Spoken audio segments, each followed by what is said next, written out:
Welcome to Get Glimpse channel.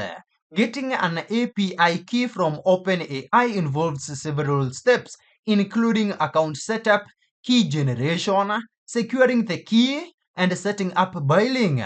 So first, let's start with creating an OpenAI account. Just come here to your favorite web browser and just type in OpenAI and then just click on this link and sign up or log in. You may need to verify your email and provide a phone number for a two-factor authentication. Just navigate to the API dashboard now once you are in. So once logged in, go to the OpenAI platform dashboard or just type in platform.openai.com.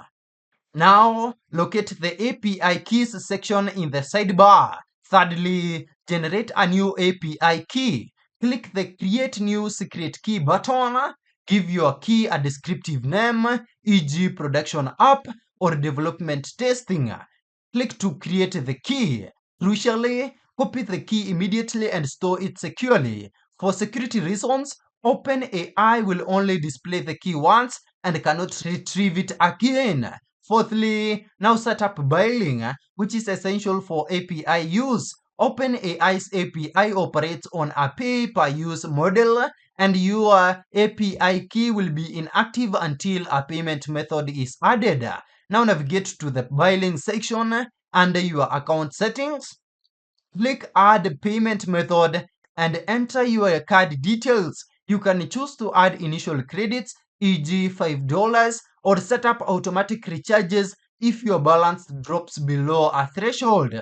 Fifthly, manage usage and security. Go ahead and first set usage limits. Go to the limits or billing section to set hard and soft usage caps to prevent unexpected charges. Configure email alerts for when you approach these limits. Now we also have security best practices for integration. First, never hard code your API key directly into your application source code. Another key best practice is to use environment variables in your development environment to store the key.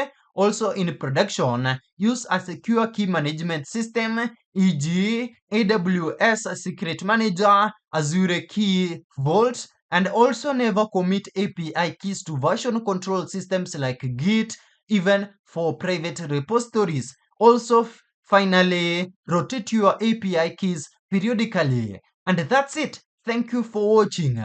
If this video is helpful, then please leave a like and subscribe to my channel for more videos like this.